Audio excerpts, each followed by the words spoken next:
orang miskin yang kekurangan kebutuhan pokok, perhatian dan kasih sayang terhadap sesama, pembaharuan relasi dengan sesama diawali dengan pernyataan Paus Fransiskus meminta kita untuk memberikan perhatian khusus kepada mereka yang miskin dan kekurangan pemenuhan kebutuhan pokok. Perhatian khusus ini diberikan kepada orang yang berada dalam situasi sulit, lemah, sakit, atau cacat, mengalami gangguan kesehatan tertentu yang sifatnya permanen. Penyakit dan cacat sering membatasi kemandirian serta kebebasan pribadi seseorang. Mereka-mereka inilah yang perlu mendapat perhatian khusus, mendapat perhatian kasih sayang dari kita semua. Senada dengan seruan itu, maka di sini Nabi Zakaria juga mengingatkan bahwa ibadah yang sejati kepada Allah harus disertai dengan kasih sayang kepada sesama, antara lain dengan memberikan bantuan kepada mereka yang miskin dan mengalami sakit serta cacat. Maka dari itu marilah kita mempersiapkan hati dan pikiran kita untuk memulai pertemuan kedua dengan lagu pembuka. Mada Bakti nomor 214. Monggo Bu Re. 214.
Pertemuan kali ini dengan membuat tanda kemenangan dalam nama Bapa dan Putra dan Roh Kudus. Amin.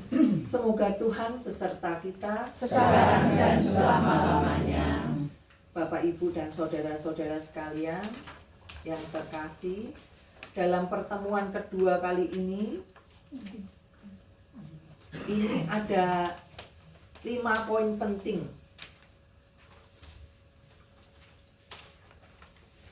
Ini saya ringkas. Setelah Bait Allah dihancurkan pasukan Babel pada tahun 587 sebelum Masehi, orang Yahudi berpuasa sebagai ungkapan kesedihan. Dihancurkan oleh siapa? Yaitu bangsa Babel. Kemudian bangsa Yahudi masuk pada masa pembuangan. Kalau kita lihat Itu bait Allah itu mulai dibangun pada sekitar tahun 537 sebelum Masehi. Nah, di sini kemudian muncul nabi-nabi seperti Nabi Hagai, Obadja, lalu terutama juga Nabi Zakaria yang akan kita dengar hari ini. Saat pembangunan bait Allah hampir selesai, mereka mempertanyakan, apakah puasa perkabungan perlu dilanjutkan atau seharusnya dihentikan? Nabi Zakaria menjawab bahwa ibadah sejati adalah bakti kepada Allah yang disertai tindakan kasih kepada sesama. Poin ketiga ini kembali ke subtema, yaitu pembaharuan relasi dengan sesama manusia. Ibadah sejati menuntut pembaharuan relasi dengan sesama. Apabila pembaharuan relasi dengan sesama tidak terjadi, maka ibadat sejati tidak akan ada. Pertemuan ini juga mengajak kita untuk merenungkan seruan Nabi Zakaria tentang pentingnya ibadah sejati yang terwujud dalam kasih dan hubungan yang baik dengan sesama manusia. Lagi-lagi saudara-saudara diserukan hubungan yang baik, relasi yang baik dengan sesama, relasi yang harus diperbaiki manakala hal-hal yang tidak sepantasnya terjadi di dalam relasi kita itu dengan sesama. Mari kita doakan doa pembuka, kita doakan bersama-sama halaman 18 dalam buku. Halaman 18. Doa pembuka. Marilah kita berdoa. Allah Bapa yang Maha Kuasa dan Kekal, Engkau senantiasa hadir ketika kami hidup dalam kasih. Karena itu, Engkau senantiasa mengingatkan kami akan pentingnya ibadah yang sejati, yang disertai pembaruan relasi dengan sesama. Bantulah kami untuk memahami sabda-Mu yang disampaikan oleh Nabi Zakaria dalam pertemuan kedua ini. Demi Kristus Tuhan dan pengantara kami. Amin. Pendalaman kitab suci, pembacaan kali ini diambil dari Zakaria bab 7 ayat 1 sampai 14. Pada tahun keempat pemerintahan Raja Darius, datanglah firman Tuhan kepada Zakaria pada tanggal 4 bulan 9, bulan Kisle. Adapun penduduk Betel telah mengutus Sarezer dan Regemelek serta orang-orangnya untuk melunakkan hati Tuhan, untuk bertanya kepada para imam rumah Tuhan semesta alam dan kepada para nabi, haruskah kami menangis dan berpantang pada bulan kelima seperti yang telah kami lakukan selama bertahun-tahun? Datanglah firman Tuhan semesta alam kepadaku, bunyinya, katakanlah kepada seluruh rakyat negeri dan kepada para imam, ketika kamu berpuasa dan meratap pada bulan kelima dan ketujuh selama 70 tahun ini, apakah kamu sungguh-sungguh berpuasa untuk aku? Ketika kamu makan dan ketika kamu minum, bukankah kamu makan dan minum untuk dirimu sendiri? Bukankah itu firman yang telah disampaikan Tuhan dengan perantaraan para nabi yang dahulu, ketika Yerusalem dengan kota-kota di sekelilingnya masih dipenuhi orang dan sentosa, juga tanah Negeb dan Slepela masih didiami? Firman Tuhan datang lagi kepada Zakaria, bunyinya, beginilah firman Tuhan semesta alam, tegakkanlah hukum yang benar dan tunjukkanlah kasih setia dan kasih sayang satu sama lain. Janganlah menindas janda dan anak yatim, pendatang dan orang miskin, dan janganlah merancang kejahatan dalam hatimu satu terhadap yang lain. Tetapi mereka tidak mau menghiraukan, memberontak dengan meninggikan bahunya dan menulikan telinganya, supaya tidak mendengar. Mereka membuat hati mereka keras seperti intan, supaya jangan mendengar pengajaran dan firman yang disampaikan Tuhan semesta alam melalui Roh-Nya dengan perantaraan para nabi yang dahulu. Oleh sebab itu, datanglah murka hebat dari Tuhan semesta alam.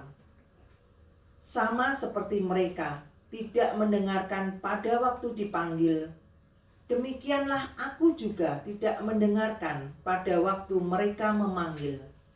Firman Tuhan semesta alam.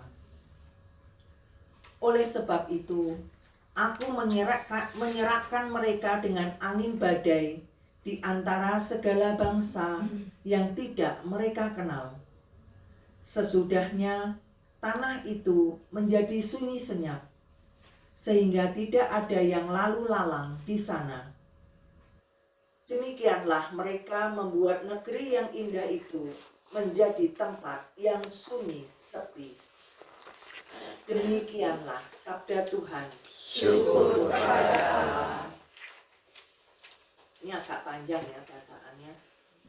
Kemudian kita lanjut ke pendalaman. Kalau kita lihat dalam halaman 21, itu ada pertanyaan-pertanyaan. Yang nomor 1 itu bisa kita lihat, kapankah firman Tuhan ini datang kepada Nabi Zakaria? Itu lihat di ayat 1. Pada tahun keempat pemerintahan Raja Darius, ya. Datanglah firman Tuhan kepada Zakaria pada tanggal 4 bulan 9, bulan Kislev. Ingat saudara-saudara, pada pertemuan kemarin yang pertama, kalender Ibrani itu tidak diawali dengan bulan Januari, tapi diawali dari Maret, April. Dua-duanya bilang secara bersamaan, Maret, April, Mei, Juni, begitu seterusnya. Kemudian pertanyaan yang kedua, peristiwa apa yang melatar belakangi datangnya firman Tuhan ini?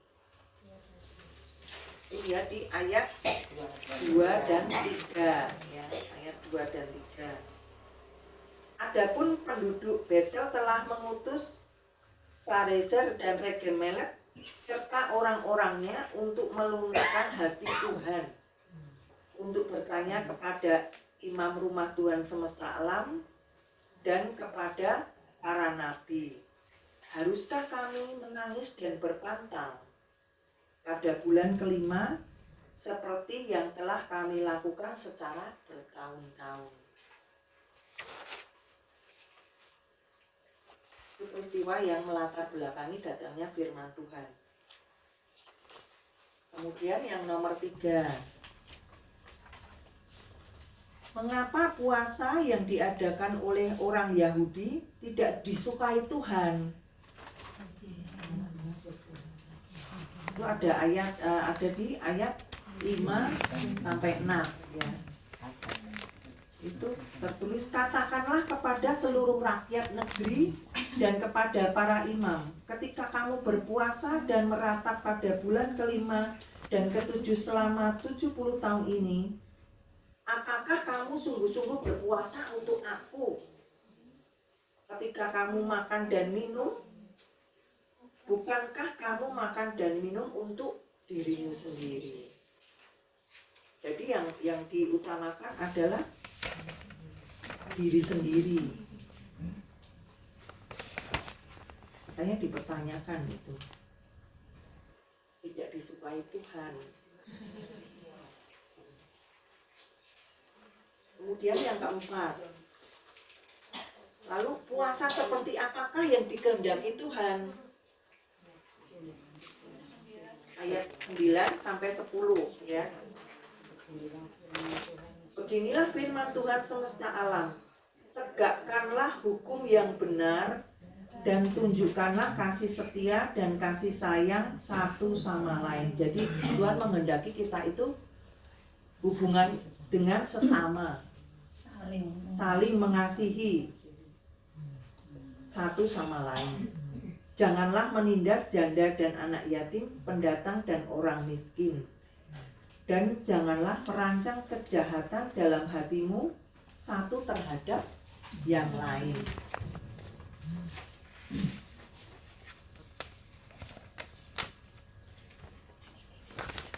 Lalu di sini juga tertera dituliskan penjelasan. Setelah kita mendalami teks serta membagikan pengertian kita masing-masing, kita lihat ada beberapa poin berikut itu di halaman 21. Ada beberapa poin di situ.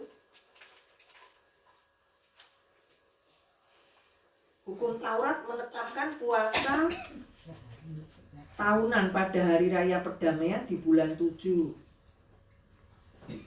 Pada masa pembuangan, orang Yahudi menambahkan 2 puasa, yaitu bulan kelima, yaitu untuk mengenang hancurnya Bait Allah. Kemudian bulan yang ke-7 untuk mengenang kematian Gedalia.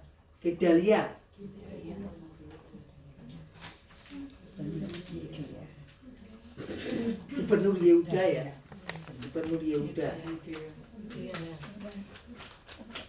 Kedua puasa tersebut bersifat perkabungan dan tetap dijalankan setelah kembali dari masa pembuangan.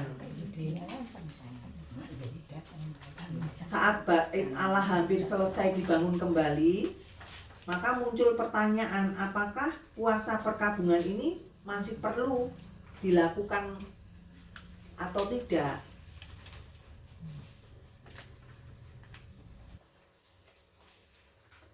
Orang Yahudi di Betel mengutus Sarezer dan Regemelek untuk menanyakan persoalan puasa kepada para imam dan nabi.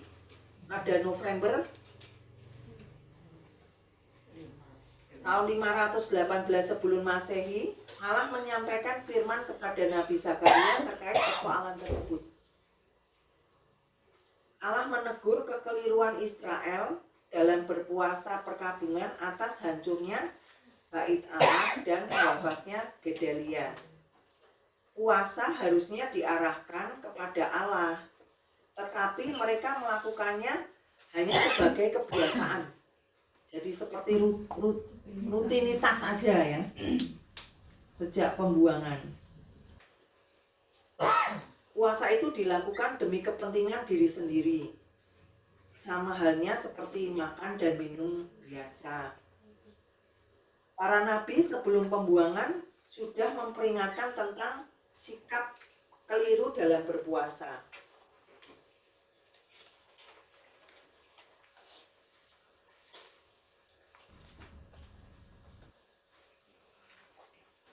Kemudian Allah menjelaskan puasa yang dikehendakinya adalah seperti apa? Adalah puasa yang disertai perbuatan benar.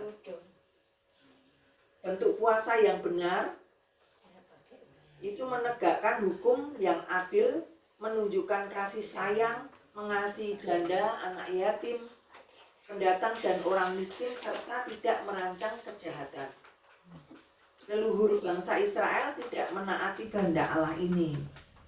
Pada hari puasa, mereka tetap melakukan zalim atau menganiaya kepada sesama. Karena mereka mengabaikan Allah, kemudian Allah pun tidak menghiraukan mereka. Allah menyerahkan mereka kepada musuh yang menghancurkan negeri dan membuang mereka. Allah mengasihi manusia. Yang poin ketiga, halaman 23. Allah mengasihi manusia tetapi memberi perhatian khusus kepada yang miskin dan menderita. Kasih Allah seharusnya menjadi pedoman hidup umat beriman. kita dipanggil untuk bersukacita ketika melakukan hal-hal yang juga yang dilakukan Allah, yaitu memperhatikan orang yang diperhatikannya. Yesus mengingatkan bahwa pengadilan terakhir untuk memberi makan yang lapar, minum yang haus, pakaian bagi mereka yang telanjang, serta mengunjungi yang sakit dan dipenjara. Orang-orang yang menderita adalah saudara-saudara Kristus sendiri. Mengasihi Kristus berarti mengasihi saudara-saudaranya yang menderita.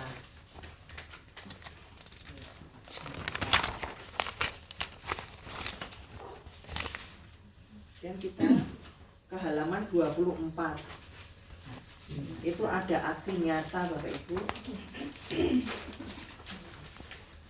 Itu yang pertama, orang yang sedang sakit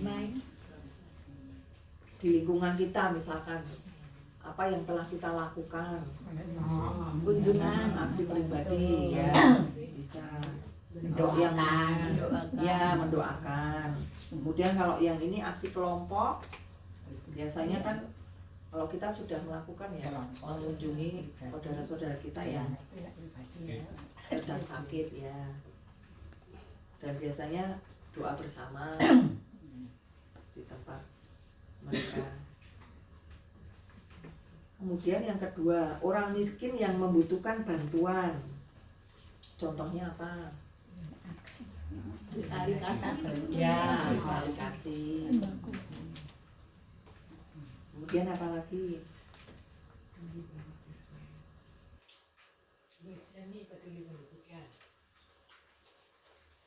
Ya, peduli pendidikan. Kita sudah lakukan untuk di lingkungan kita ya. Untuk anak-anak yang masih bersekolah yang membutuhkan di bidang pendidikan. Kemudian yang ketiga, orang yang ditimpa kemalangan.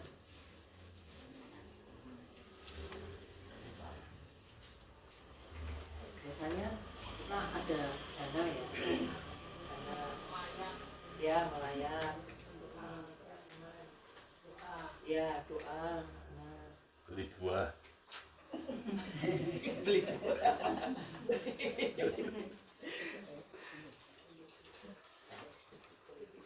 Beli buah, menengok, menyandang difabel yang membutuhkan pertolongan. Enggak ada ya? Iya, sehat semua. Ini lingkungan Matius ini luar biasa loh. Kita sudah melakukan semua ya. Aksi nyata. Iya. Iya. Jadi perhatian itu sebenarnya yang utama itu kan perhatian kita kepada mereka. Bukan soal pemberian kita, tetapi waktu kita meluangkan untuk mereka, datang kepada mereka, mendoakan mereka itu sudah sebuah obat yang luar biasa. Biasanya bagi mereka itu sudah senang banget ya dikunjungi saudara-saudaranya.